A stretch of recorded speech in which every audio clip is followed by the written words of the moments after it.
My first encounter with Tim Beekman, because you don't just meet Tim, you encounter him, was at an IMS Global dinner meeting. You know, I probably became aware of Tim Beekman about 10 years ago.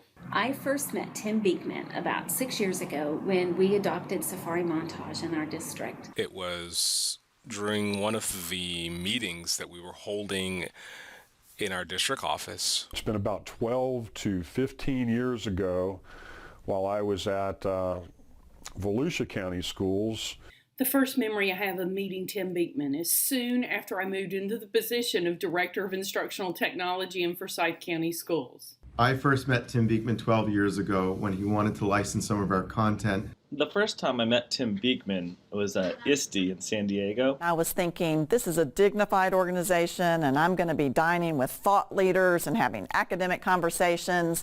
And in comes this guy, and he's loud, and he's got this laugh you can hear down the hall. So he wheels in an AV card with an encoder, set-top box, a server, 2 video cameras, a projector, all wired together. I'm not sure there are any words that can quite describe Tim. In the middle of dinner, I hear this raucous, I didn't know if it was a laughter or a seizure. So it didn't take long before both Tim and I were talking at the top of our voices, disagreeing about some point.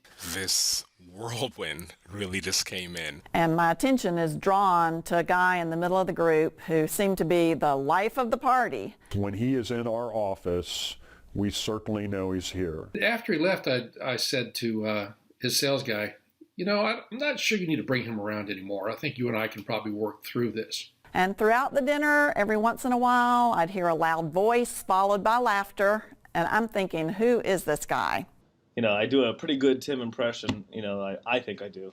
We have had to mail his coat to him on a couple of occasions because he left his coat behind. I learned 3 things the next day at the quarterly meeting. Number 1, this life of the party was Tim Beekman, and he was an IMS Global board member. Right? You good? You good? Right? Number 2, everyone there knew him and apparently really respected and liked him. Yep. I told you. And number 3, he wasn't inebriated at all. This was just him all the time. You know, sometimes communication skills are not exactly what I'd like to see, but I will say that Tim and I are close enough that I can actually read his text messages. There are times where I've literally had to translate his messages for other folks. He mixes metaphors, he transposes words. The early childhood teacher in me thought, I bet he was a challenging little boy. And I don't know what to make of this guy because my mother's an English teacher and I'm a little bit judgmental. And yet he was a person who was a really great listener. But the demo that he did was amazing. And his knowledge and energy were so compelling that you had to listen and really wanted to spend time with him. You could just tell from the beginning that he just knew his stuff. He was just full of creativity, full of laughter. Tim is brilliant, amazing, funny/entertaining. And not only did we license the content to him, but we decided to merge our businesses and became business partners. I've worked with lots of partners and providers in my role in Gwinnett over the years. Working with Tim is truly unique. There was a time when I was really sweating bullets about how we were going to manage a change related to migrating a whole bunch of content. Tim turned into Superman right before my eyes. It's thanks to Tim that I joined IMS. Tim says, you know, you really need to be a part of this. And having gathered so much respect for him, I thought, well, if Tim thinks so, then I probably should. The involvement with IMS Global, he's the one who invited me to the table and really got our district involved in building a healthy digital ecosystem that's good for kids and good for teachers. So this is a community you guys should look at and probably join at some point. He's the one that turned me on to IMS Global, and I have to say as a result of that, that has also helped us to refine our vision around how technology is going to be used within our schools. When you talk with him, you truly get to understand that his care is about the future of education and the future of learning. It seems as though this movement with IMS is really taking hold in the K-12 space, and so much of it is due to his leadership. Tim will always be synonymous with IMS Global for me.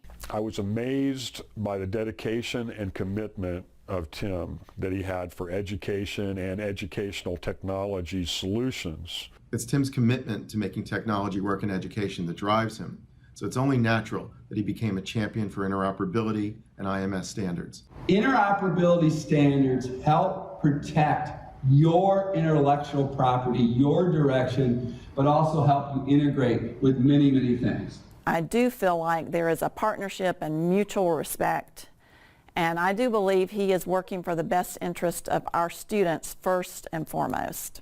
Tim has expanded my thinking about the power of interoperability to achieve the vision for what is possible in education. The embrace Tim has made of standards is really, really powerful, because to see someone who really is a thought leader stand up and really to send that message that moving towards standards is the right thing to do because it's bigger than any mission of any one person or company. He really is supporting the mission of IMS to make sure that things do work together, to make things better for learning and teachers. He has worked tirelessly without any expectation of glory or credit for himself to improve the offerings in education and to better serve education customers everywhere. Tim is a giant visionary of ed tech, and I'm very lucky to have him as a partner. So I'm still not sure if it's laughter or a seizure sometimes, but I'm really glad to be on the receiving end, and I'm one of the ones now trying to get a seat at his table.